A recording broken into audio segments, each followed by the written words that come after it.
Assalamualaikum warahmatullahi wabarakatuh. Dan salam sejahtera untuk kita semua. Jika kita seorang penggemar bersepeda, maka bersepeda di tanjakan tidak bisa dihindari. Saya hampir 3/4 waktu bersepeda dihabiskan di tanjakan. Itu bukan karena saya kuat, tetapi bila ingin bersepeda dengan kondisi alam yang asri, udara yang sejuk, yang terbanyak hanya menelusur perkampungan di wilayah Bandung Timur, di seputaran Batahan Lembang, yang mau tidak mau harus menerjang tanjakan curam. Tetapi di samping manfaat yang besar dari bersepeda di tanjakan, bonus pemandangan yang indah, dan hanya butuh waktu yang tidak terlalu lama untuk bugar, bersepeda di tanjakan, kita juga harus siap menerima risiko dan tantangannya.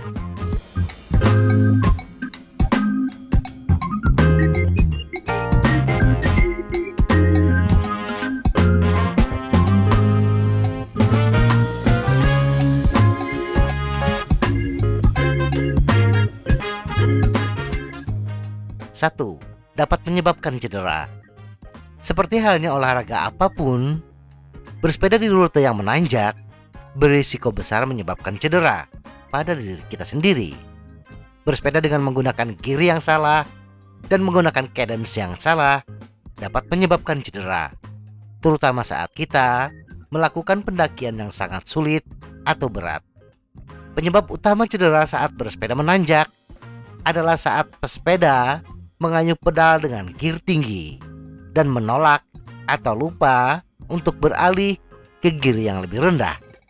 Hal ini kadang-kadang disebabkan keinginan untuk secepatnya mengakhiri penderitaan. Bergerak terlalu cepat akan membuat serat otot jauh lebih cepat mengalami keausan. Yang terbaik adalah mendaki bukit dengan gear rendah, tetapi dengan cadence yang lebih tinggi untuk mencegah cedera. Hal tersebut akan lebih terasa bila yang dilewati adalah tanjakan panjang. Menghadapi tanjakan yang pendek, bisa saja kita meledakkan tenaga menggunakan gear tinggi dengan memporsir tenaga. Tetapi jika kita bersepeda di tanjakan curam, gradien lebih dari 20%, kemungkinan besar kita akan merusak otot dan tendon jika kita tidak menurunkan gear rasio. Untuk mengurangi kemungkinan mengalami cedera, kita dapat melakukan peregangan sebelum mulai bersepeda. Hangatkan persendian dan otot kita dengan jogging di tempat, lalu regangkan otot bokong, paha depan, paha belakang, punggung, dan lengan untuk memastikan tubuh kita siap untuk latihan yang intens. Peregangan ini sering disebut sebagai peregangan dinamis karena mencerminkan beberapa pose atau gerakan yang akan kita selesaikan sebagai bagian dari petualangan bersepeda menanjak.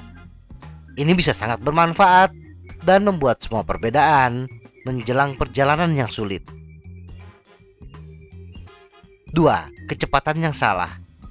Bersepeda dengan kecepatan konstan adalah kunci utama ketika menaklukkan tanjakan, khususnya tanjakan panjang, karena ada konsekuensi yang merugikan jika kita lupa mengatur kecepatan dengan benar selama perjalanan kita.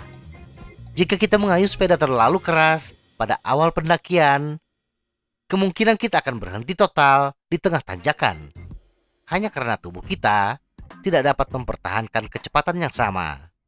Sangat penting bagi kita untuk benar-benar menyadari batasan kita dan seberapa banyak yang dapat kita capai, dan membagi energi kita saat dibutuhkan.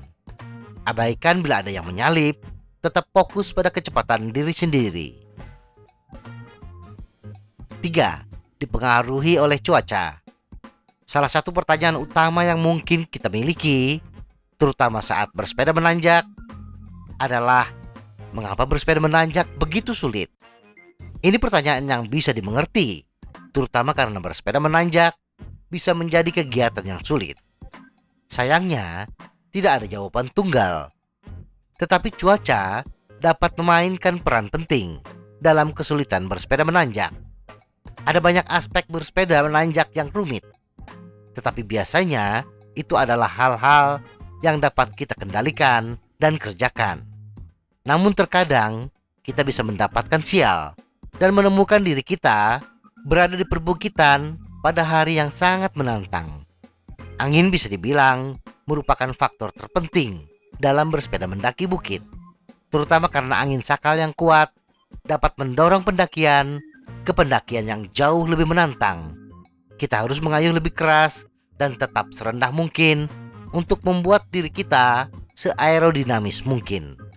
Hujan juga berbahaya saat kita bersepeda menanjak. Roda kita bisa kehilangan traksi dan kita bisa dengan mudah kehilangan kecepatan dan momentum. Tetap duduk dapat mengurangi putaran roda, tetapi hampir tidak mungkin mendaki saat hujan jika kemiringannya terlalu curam. 4. Risiko makan berlebihan atau makan salah. Meskipun ini mungkin tampak berlawanan dengan intuisi, terutama dengan saran bahwa kita harus memastikan untuk mengisi bahan bakar tubuh kita secara teratur. Penting untuk memastikan bahwa kita mengisinya dengan benar dan tidak makan berlebihan, karena hal ini dapat sangat merugikan ketika kita bersepeda menanjak. Kesalahan umum yang sering terjadi adalah pesepeda beranggapan bahwa makan yang banyak sebelum berangkat akan memperkuat fisik kita di tanjakan. Sayangnya, makan terlalu banyak sebelum perjalanan dapat membuat kita merasa tidak nyaman, membuat kita lebih berat, dan merasa sakit. Di samping itu, makanan yang kita konsumsi hanya akan siap menjadi sumber energi kita setelah 3 hingga 4 jam. Sementara acara bersepeda di tanjakan belum juga 2 jam sudah berakhir, dan makanan tadi belum sempat difungsikan. Makan terlalu banyak di awal perjalanan juga dapat menyebabkan kram perut dan mual yang menimbulkan gangguan saat kita bersepeda menanjak.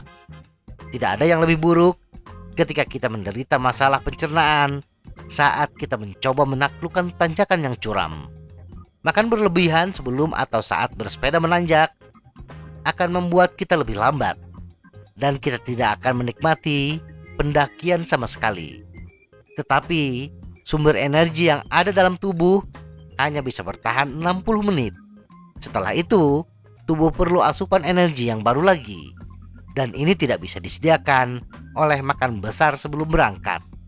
Agar kita bisa terus memberi energi tambahan pada tubuh kita saat kita kehabisan bahan bakar, kita bisa makan camilan kecil selama perjalanan, seperti pisang, kurma, atau energi bar, dan berikan diri kita energi ekstra dengan meminum minuman energi alami sebelum dan selama perjalanan kita. Semoga informasi ini bermanfaat. Tetap sehat, salam goes.